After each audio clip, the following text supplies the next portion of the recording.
Welcome, everyone, to today's IGNITEX Showcase episode number 10 with a guest that a lot of you that are already joined in know very well.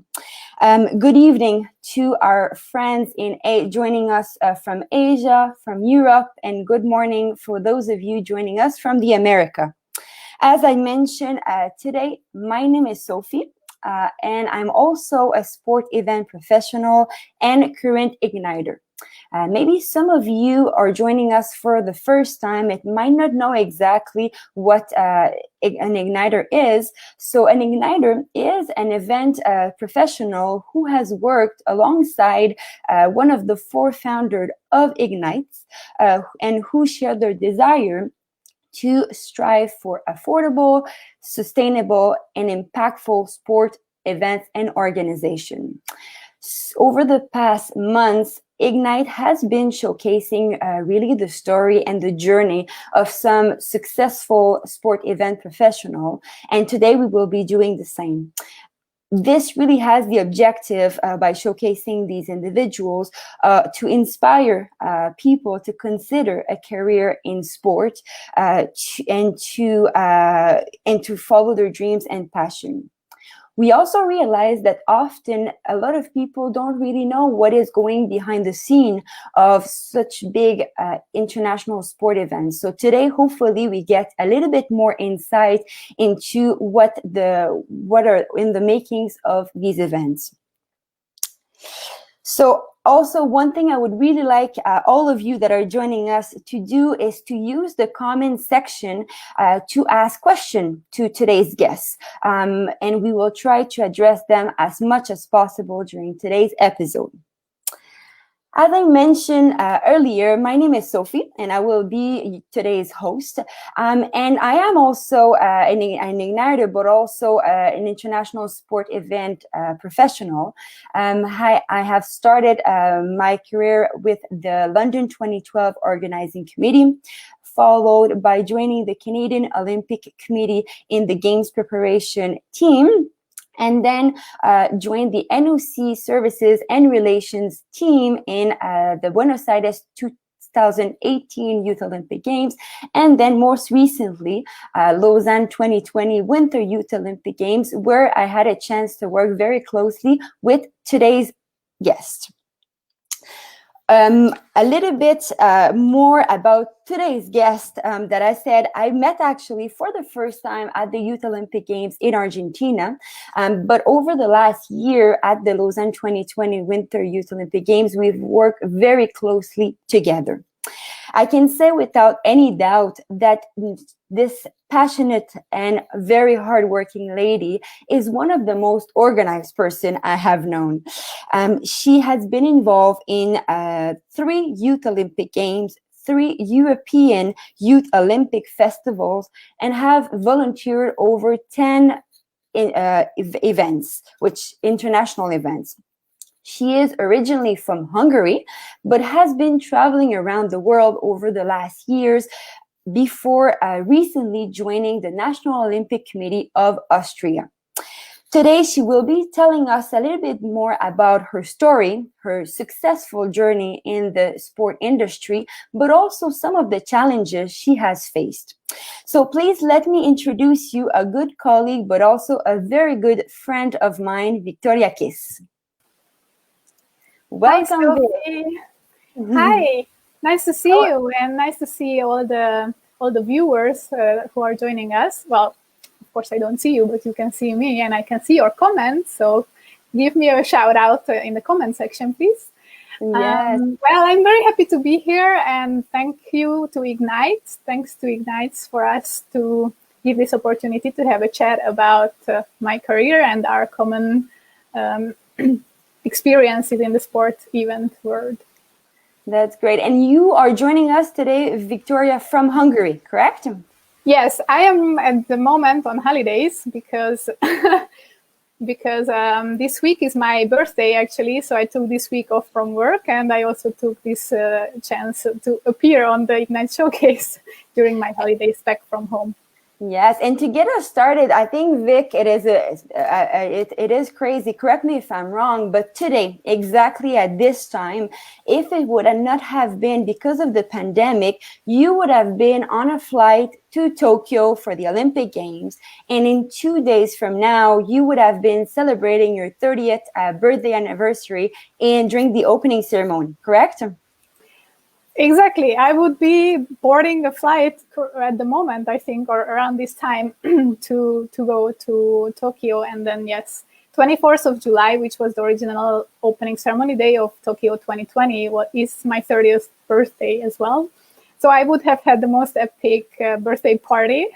Yes, But absolutely. unfortunately, with the pandemic and the postponement, it will be postponed until next year. So next year I will celebrate my 30th birthday again. There you go. Well, we're very happy to have you today on the show. And to get us started, as I've mentioned earlier, you are currently working in the Games preparation team for the National Olympic Committee of Austria.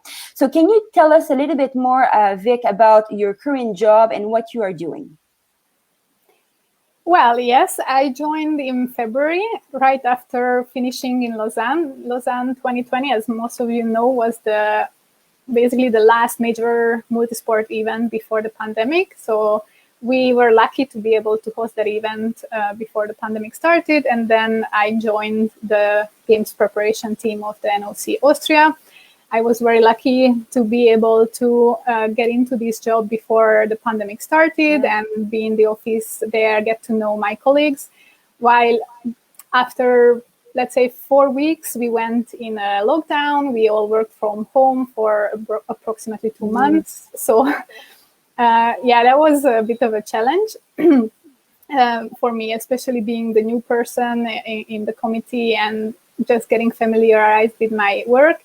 And of course, the news came that Tokyo is postponed. So our job and daily work routine kind of changed because of that, because of course, a lot of the preparations for the Tokyo Games have been also postponed in a sense that we are on hold with a lot of things that are now being reconsidered, replanned, rescheduled, and so on. My job would involve or involves as well, I mean, even though the pandemic is on, we are still working towards the next event, which is Tokyo 2021. But 2020 in 2021, we are working towards the YOF Wakati in February 2021. Hopefully, it will happen. And of course, already Beijing 2022, the Winter Olympics. So these are the upcoming 3 events that we have in the next years. Games preparation, as you know very well, because you did this in the Canadian Olympic Committee, means the preparation of the national delegation to go to the Games, including travel plans, accommodation, village planning, operations in the village, logistics, including shipping horses, ammunition, rifles, making sure you register the medicine that the team doctors will use, registration of the team, accreditation and sport entries, and so on. And of course, because of the pandemic now, there are a couple of things that we started to do, which probably we wouldn't have done this year because of the Games. For example, working on some projects which were a bit neglected because the team was so busy with other things, preparation for events. I'm currently working on a project where we are preparing Olympic education material for primary schools in Austria. And we are also updating a lot of things like statistics and so on, which, sometimes when you are busy, you might not prioritize these things. So. And you've mentioned something, and I should have mentioned this at the beginning, how not only you've been involved in so many events, but you're also an expert in when it comes to accreditation and sport entry, which is an important piece of the Games preparation of an NOC to go to Games. So can you tell us a little bit more, maybe for the ones that are a bit less familiar with what exactly accreditation and sport entry is? So basically, when a National Olympic Committee has to go to an event, to an Olympic event, which can be a European event or another continental event, but also the Olympic Games and the Youth Olympic Games, what they have to do is register their team, their athletes, their coaches, officials, doctors, everyone who is going to participate and need an accreditation to be able to attend and perform their functions. For these athletes have a very specific way to get to the games, especially at the Youth Olympic Games and then the Olympic Games, because each sport and discipline has their own qualification system set up. So there is a different way in each sport and each discipline how an athlete can actually earn a quota and qualify to take part in the games. Because if you're an athlete, you cannot just register yourself and just enter to compete at the Olympics, unfortunately.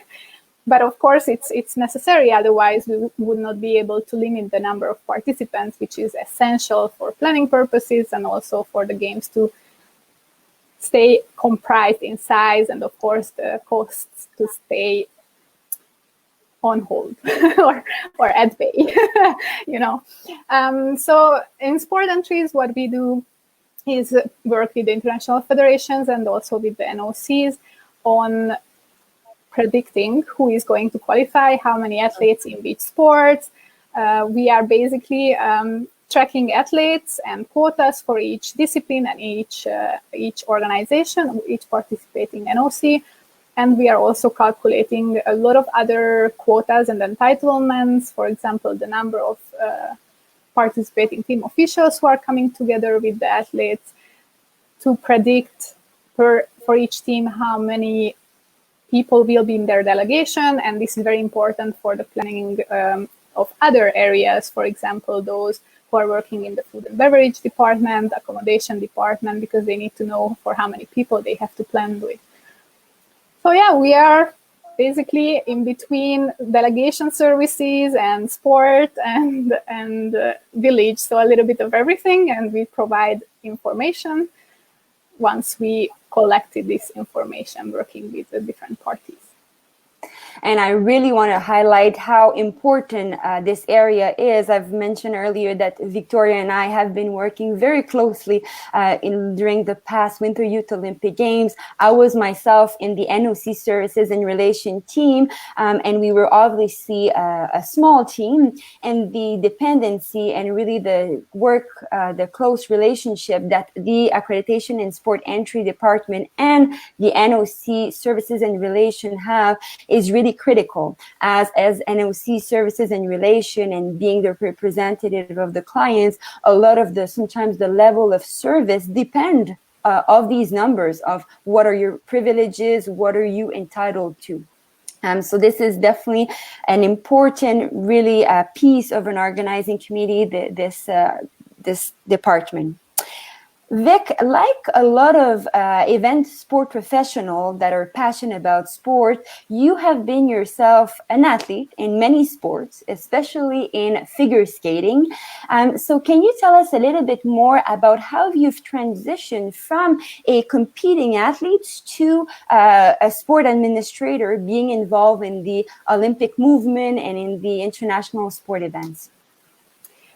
Yes, it's correct. I used to be an athlete when I was a student. So basically between 6 and 19, I was competing in different starts internationally and nationally, not on Olympic level, unfortunately.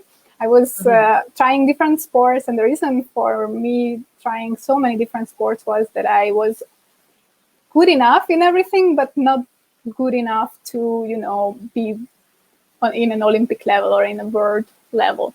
My favorite sport was always figure skating, and actually I was doing synchronized skating, which is a team discipline of skating, where we perform different figures and tricks on ice together with 15 other people. So it's 16 people, girls and boys, on ice at the same time, performing to the music. So there's short program, long program, same as figure skating.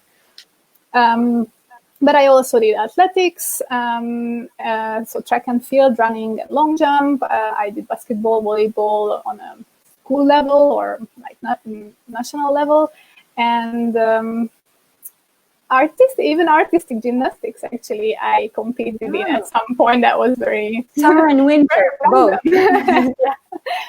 So as an athlete, of course, I was always going to different events, international, national, but I never really paid attention, you know, like if you go to an event, you don't really realize as an athlete that there are people working there. So how does they even get there? How is it being organized? We were always talking about the judges. That was always a topic, but we never really talk about the organizers. And how much does it go, how much work does it go into organizing an event, even a small one, one sport event. And then in 2005, I had the chance to compete at the International Children's Games, which is a multi-sport event for under 15-year-old athletes, where it's not national Olympic committees, but cities compete. So the member towns or cities can send delegations, and there are, let's say, 5-6 sports at each edition. And I was competing in athletics, so running 100-meter dash and 4 times 100-meter relay.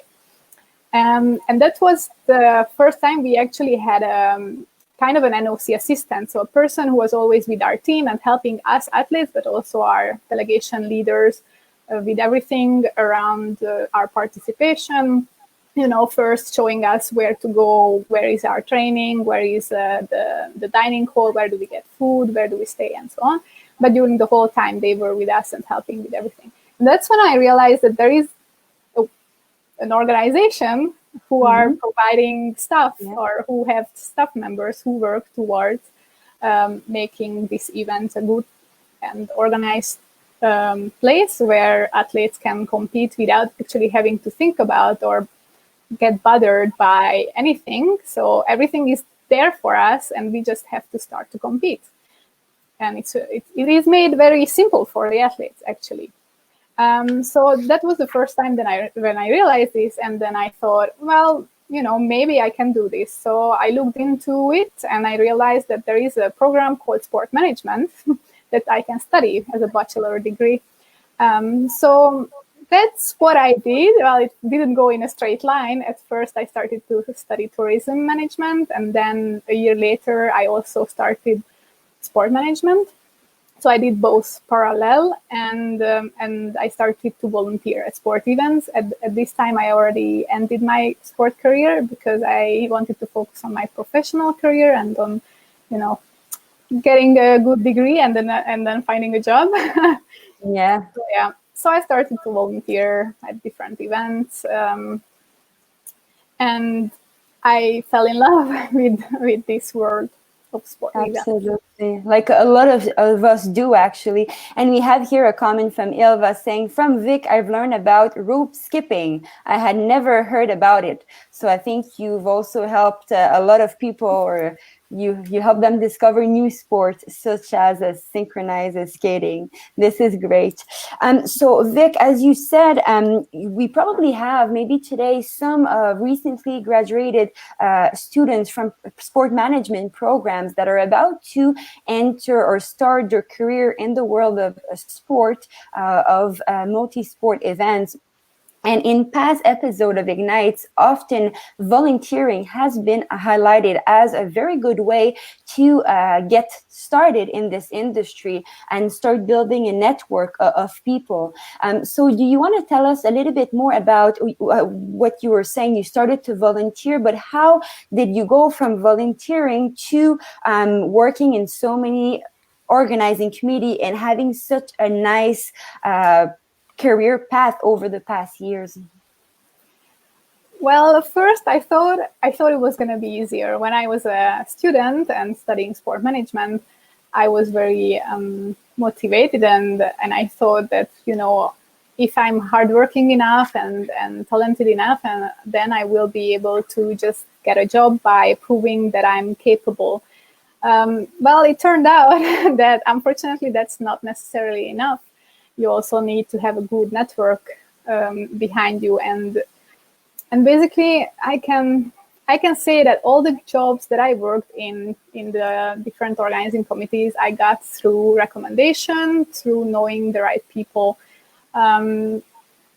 which as a student it was very scary to try to get to know people and kind of sell yourself, and it felt like it's a hard task to take on, and I didn't want to push myself on other people, you know, to meet people just because I want to get a job out of them somehow. So this is not what I did. I was more just making friends and didn't really think about how I can use this person for my career. I was just, you know, open to all the people, getting to know them, making friends. And when I was studying in Denmark, I was doing my master in business administration, focusing on sport and event management. And there I met this girl called Anne Christine, or Annie. A lot of you know, I'm sure. Maybe she's even listening. She was doing the same program, and she was telling me about her experience working at the Innsbruck 2012 Youth Olympic Games. And that was for me very intriguing, and I really liked her stories. And so when I was studying there, I looked into some internship possibilities. What I did is I went online and looked for any upcoming events, international sport events, which are happening in the upcoming 1 year, let's say, or 1.5 years. And I tried to see if they have any open positions for an internship. And I found one, but I found others as well. But I applied to multiple options, of course. But there was one particular, the EYF in Vorarlberg and Liechtenstein, so hosted together with Austria and Liechtenstein in 2015 winter edition. Where they offered, they had volunteer and intern positions open, and I applied. And then I told Annie, look, Annie, I applied for this internship. And then she was like, oh, that's great. You know what? I can help you and mention your name, because most of the people who work there, I actually know them from Innsbruck 2012.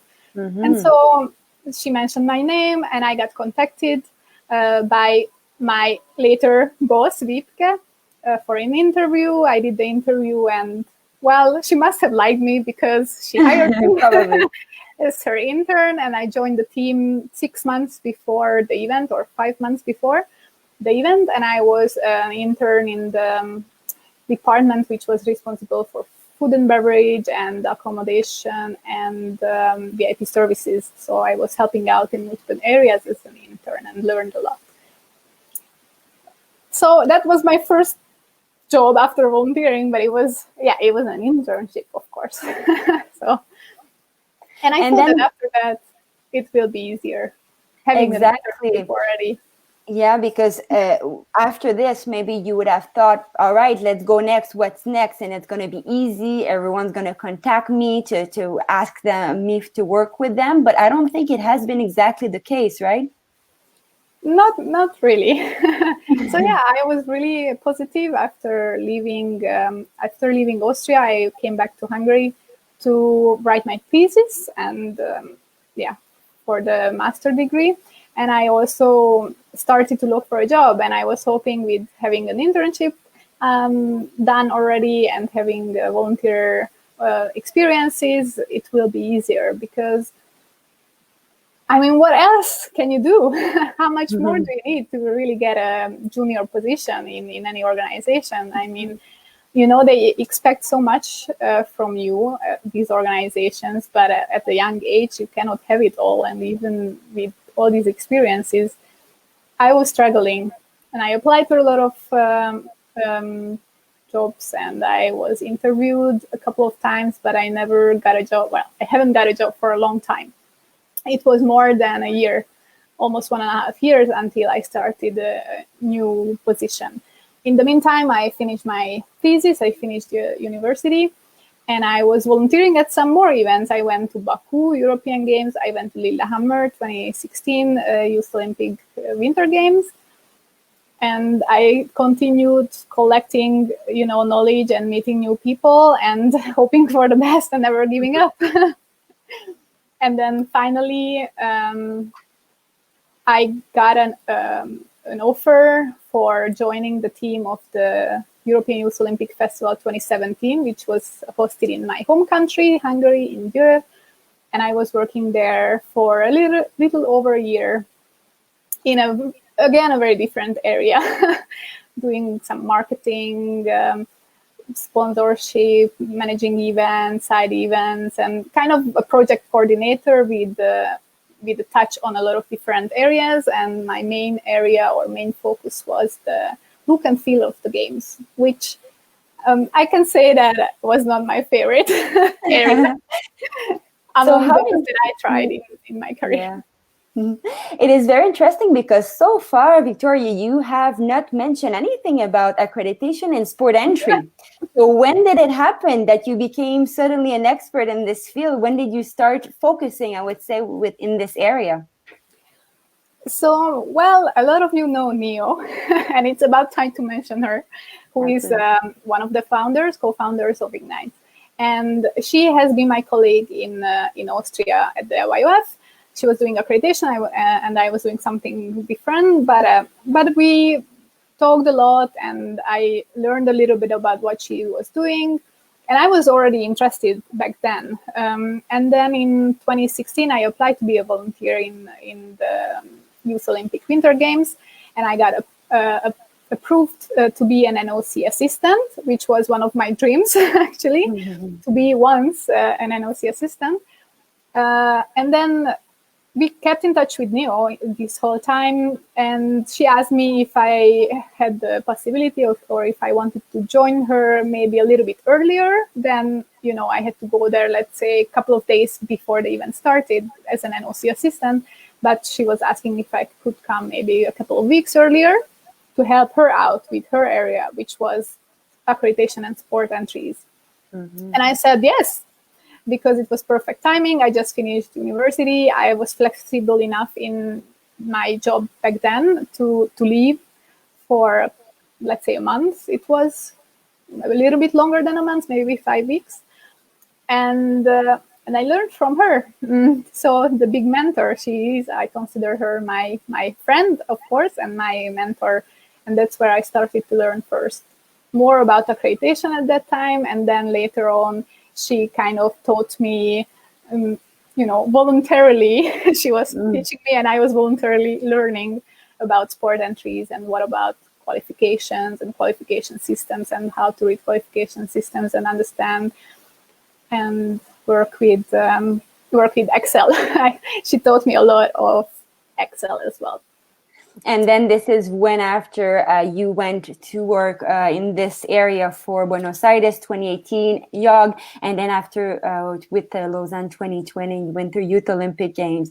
And I think, Victoria, what is incredible is when we look at your resume or your CV, it looks so easy, jumping from one year to another, to a new event very easily. But I think what is important for people to understand, especially right now, as we are in a period of a bit of an uncertainty in the sport industry, and some people might be looking for new challenges.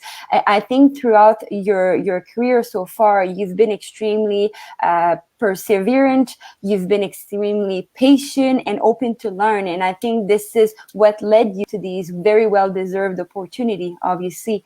So I think it is, despite being extremely clean and a growing path, I think you definitely faced some challenges and made some sacrifice along working for 2 jobs, for example, at the same time to be able to volunteer.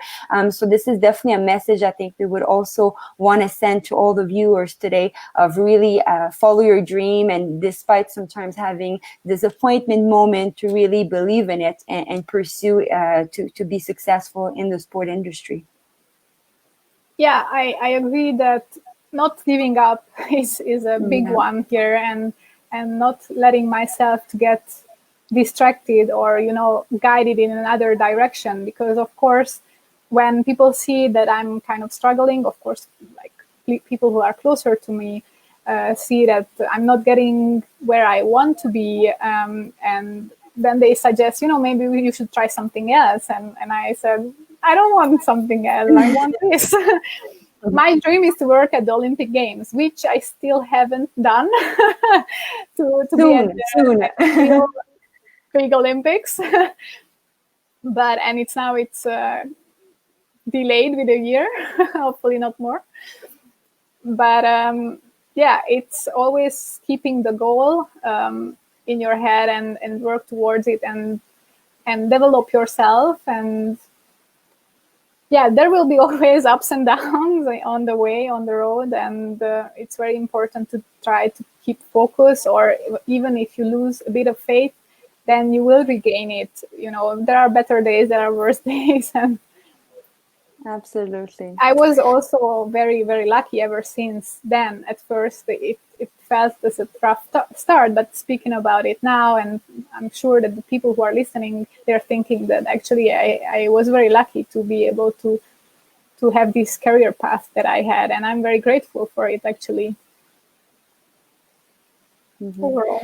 You have been, Vic, you have been living what we call a bit the gypsy life over the past years, going from one country to another, being involved in so many events. Can you tell us a little bit about which project has been the most memorable for you and why? Well, I will have to say, and I think me also mentioned this a lot of times, for us, both of us and a couple of other people who worked together at that project, it was the Buenos Aires 2018 Youth Olympic Games.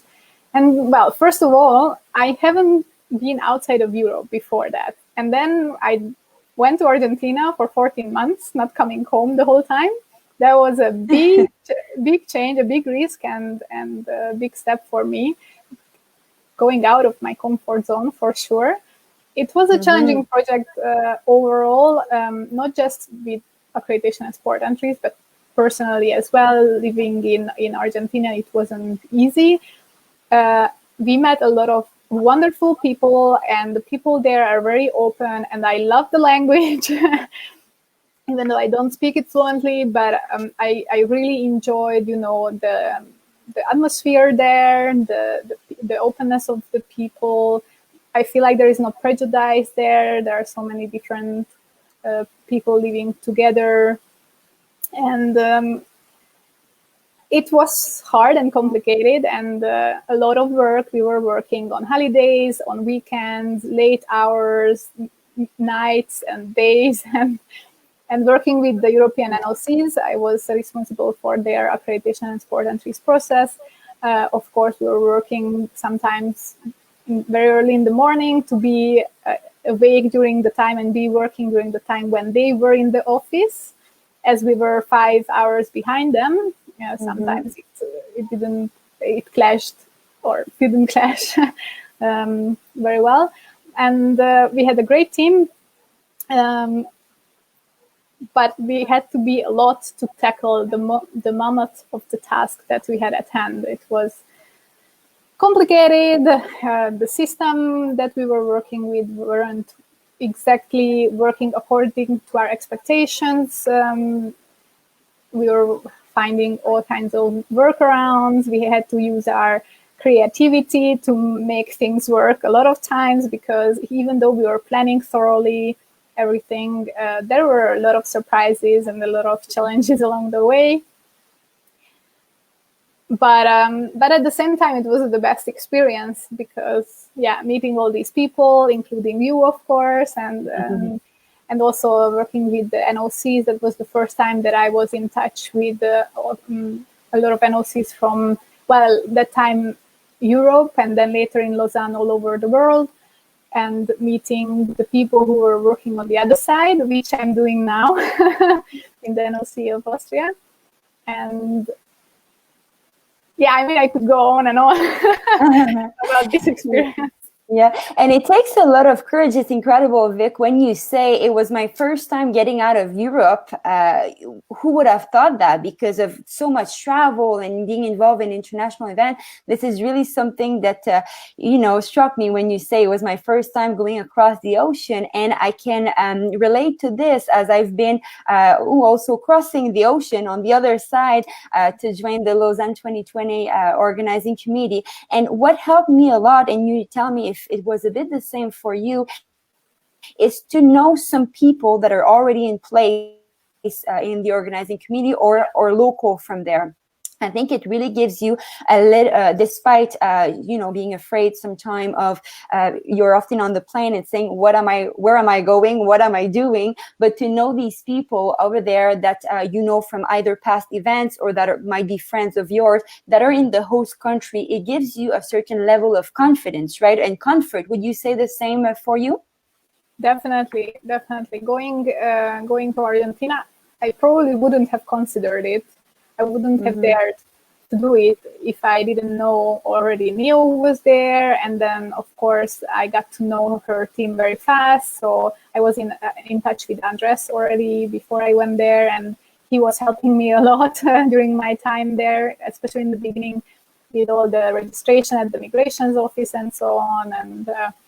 And the whole team was just very welcoming, and they helped me to find accommodation, to find a flat to rent, and it showed us, everything. But this is a cultural thing. Of course, if you go to Argentina, everyone will be very helpful and open to meet you. While if you come to Europe, maybe it's not that easy. Yeah, you have the experience from Switzerland, but also going to Austria. The locals are not so open. They have their own friend circle. Of course, they are friendly, but it is harder to get to know them, to forge closer relationships and friendships. I am lucky enough that I knew some of my current colleagues from before, so it's easier, of course, to feel comfortable with them. But also in Lausanne, to get to know our colleagues, it took much longer. I was in touch with you and Andres in the beginning, of course, but with the rest, not so much. It was hard. It took longer time to open up to each other and form friendships. It definitely challenges. It's related also to the host city's culture and how people are. Obviously, we have a little comment here from Neo saying, obviously, thanking you for the acknowledgement, but also that it has been a real pleasure for her to develop in your career and see you grow as an individual. So this is obviously someone that was very important in your career life, and it still is, obviously, now that you're also an igniter yourself. One thing I wanted to discuss with you today, Viktoria, is obviously I was saying a bit earlier how I've went from a National Olympic Committee to we'll say on the other side, or at an organizing committee, and you've did the opposite. You've been working in so many organizing committees, and right now, recently, a couple of months ago, you've joined the National Olympic Committee of Austria. So, I'm very curious to hear from you what was your decision? Why did you take that decision? How is it different to now be on the client side? Well, it has been a long time coming, let's say. While already last year around this time, I was thinking about making a change. I didn't really know exactly what I wanted. What I kind of knew is that I didn't want to go to another organizing committee again and start from the beginning the whole process of the whole, when there is a planning and then readiness and operations. I was thinking I needed something new, or maybe just a break and then go back, because I love accreditation and sport entries, and I like to develop it, and I like to think about new ways to do things, which are not always possible, unfortunately, but at least, you can always try. But at the same time, it's very stressful. It's a lot of work, and always finding a new place, a new home, going to a different country. I kind of needed a break from that, and I wanted something more stable. So at first, I didn't know what I can do. At first, I thought I was just going to take a break and figure it out, and try to find another job, maybe in a different industry even. But then I actually got a position at the UEFA 2020, the UEFA Euros 2020, which was supposed to be held in June this year. And Budapest is one of the host cities for the matches. I got the accreditation venue manager position for Budapest. This was back in November last year, December, and I would have started in March, if I remember correctly, and it would have been just a couple of months. So it kind of aligned with what I thought about, just coming home and going to a different event, getting a different perspective, and in between taking the break in between Lausanne and the Euros. However, somehow the stars aligned, and I got a message from a good friend from Austria who I'm working with right now in Lamar, and he was asking if I would have been interested in working with them and moving to Vienna from February. And I was like, actually, you know what? This is something which perfectly aligns with what I want, like changing perspective.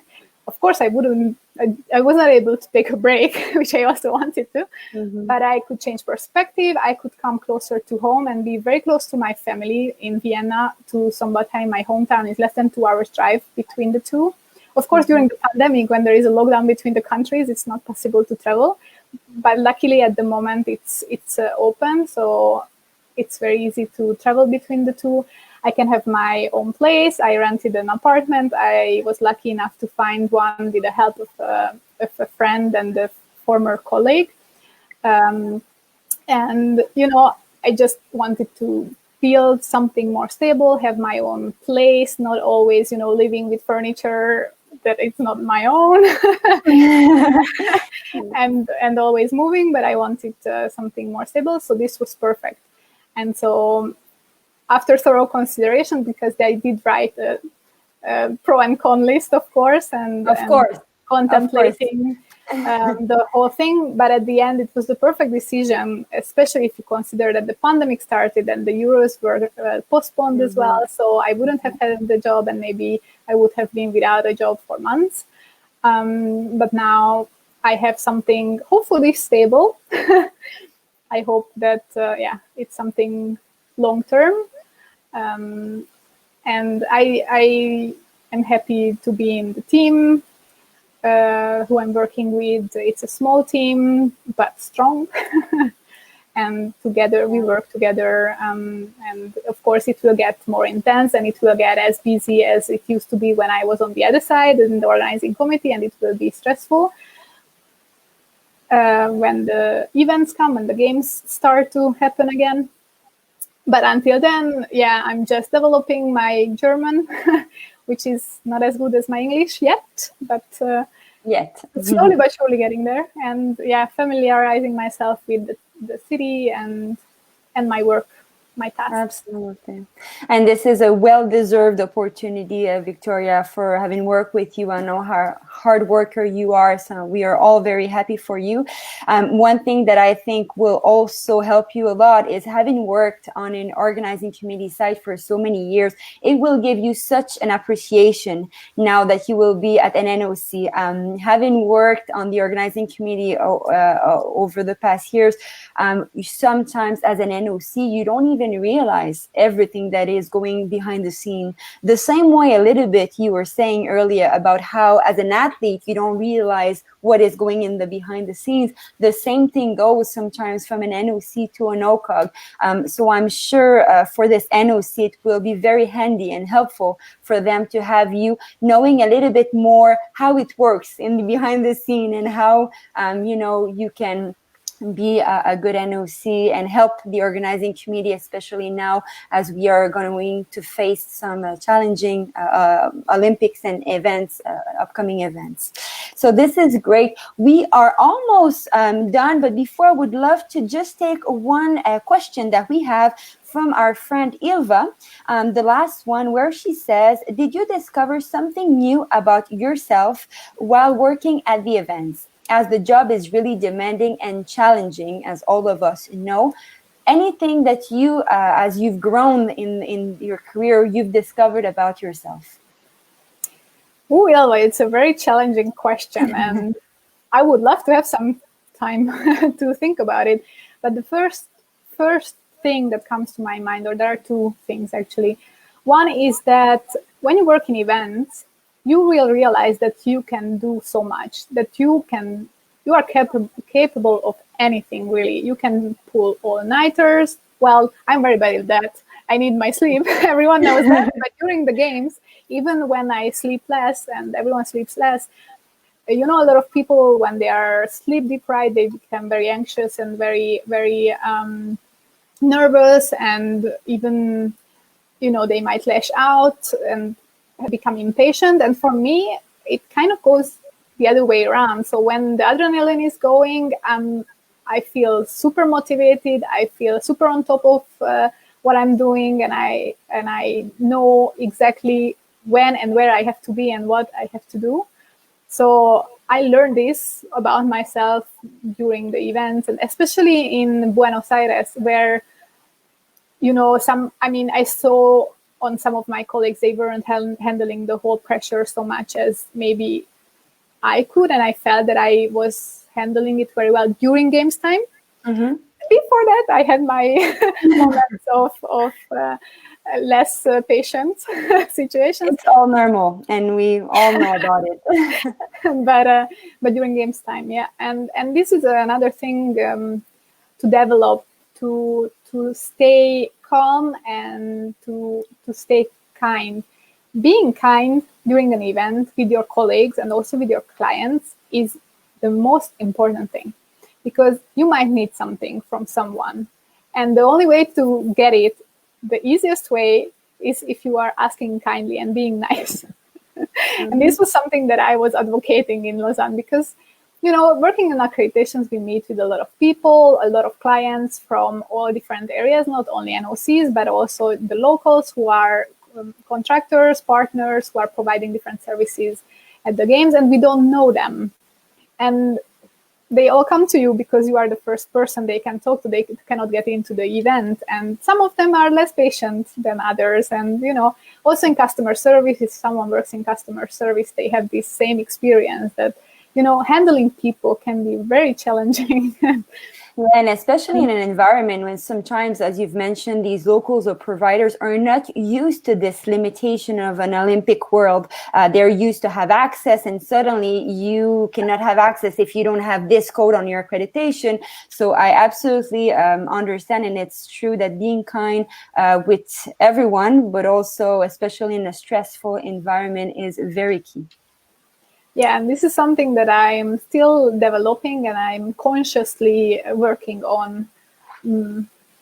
Because, well, when I was a volunteer and during my internship as well, maybe, this was maybe one of the things that I lacked in, or where I had a disadvantage compared to some other people who might be more naturally nice or kind. You're a very nice person.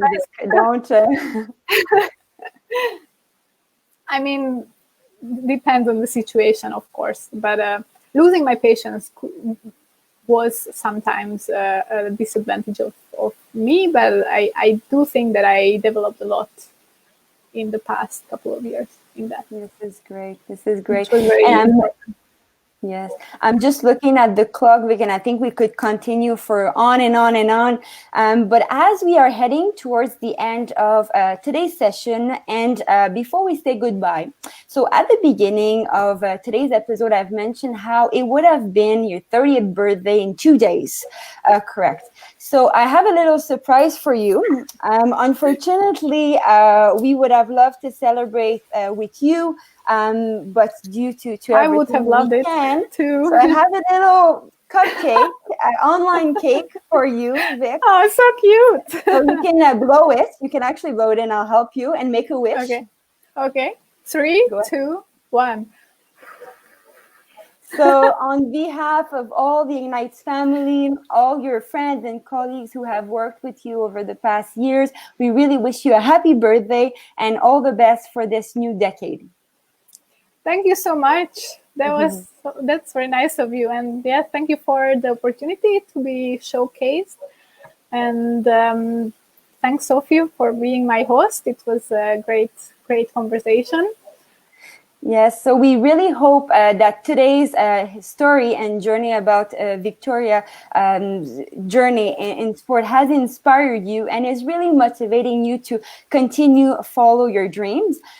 This episode will be online on the YouTube channel of IGNITX very soon, in a couple of days. Same thing, I would like to thank you, Victoria, for the time today, but also for sharing your inspiring journey with all of us. Thank you to all the viewers that have been tuning in, for being so engaged with all your questions.